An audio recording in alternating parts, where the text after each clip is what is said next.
Dan pemirsa, tentu saja fenomena dugaan-dugaan kecurangan di lapangan ini menjadi keresahan tersendiri di masyarakat. Dan langsung saja kali ini kami kehadiran tamu, bintang tamu spesial Q&A kali ini langsung kita akan datangkan. Sudah hadir dengan kita Ketua Bawaslu kita Bapak Rahmat Bagja. Tepuk tangan dong untuk Pak Rahmat Bagja. Bapak, apa kabar Pak?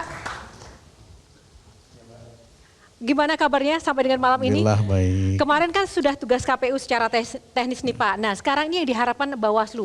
Bawaslu akan benar-benar bisa netral dan menjalankan tugasnya tanpa ada titipan kepentingan nggak Pak? Insya Allah netral. Dari kan sudah dinaikkan kemarin Pak tunjangannya. Itu tunjangan kinerja aparatur sipil negara yang bekerja di Badan Pengawas Pemilu.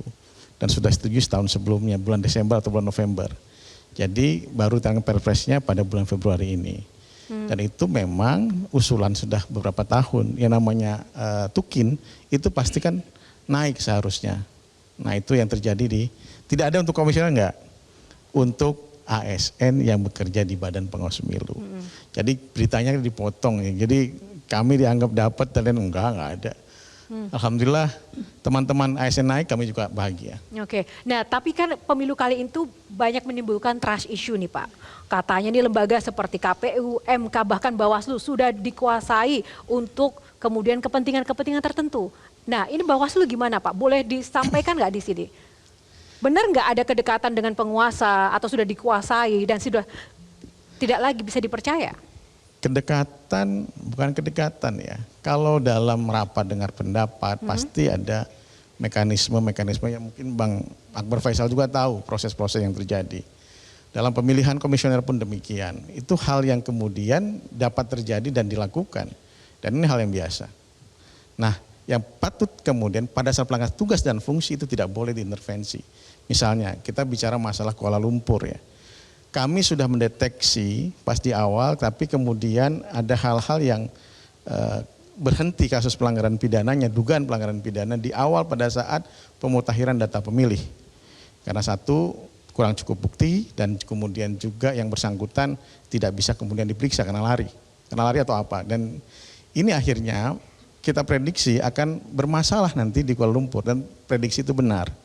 Nah dari pemutakhiran data pemilih dari 490.000 DPT itu hanya 64 atau 68.000 yang tercoklit secara terverified. Nah itulah yang jadi bakal permasalahan dan itu yang terjadi akhirnya di surat terjadi lagi 2019 permasalahan di pos. Pada saat itu di pos kalau tidak salah Bawaslu menyatakan bahwa sekitar 60.000 surat suara itu tidak sah. Kenapa? Karena disampaikan setelah waktu penutupan surat suara pos. Nah ini sekarang di 2024 ini Pak pertanyaannya. Ya, betul, karena saya juga pada saat itu menjadi anggota Bawaslu dan tugasnya di Kuala Lumpur pada saat itu. Jadi kita melakukan saran rekomendasi kepada KPU untuk kemudian mengulang kembali pemilunya dari tahapan pemutakhiran data pemilih. Karena kalau pemungutan suara ulang tidak mungkin karena yang terverified itu yang hanya metode datang ke TPS. Nah metode pos dan KSK-nya tidak terverified. Ada beberapa temuan kami di lapangan itu yang terjadi pada saat Kuala Lumpur. Dan rekomendasinya kami sudah jelas untuk itu dan kita tunggu karena ini agak berbeda.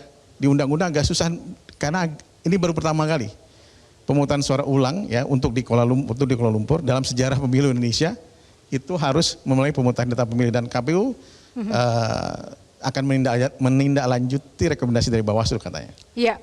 Nah, itu adalah baru salah satu poin dan masih banyak ya fenomena kasus-kasus lain yang saat ini sedang bergulir di lapangan. Jelajahi cara baru mendapatkan informasi. Download Metro TV Extend sekarang.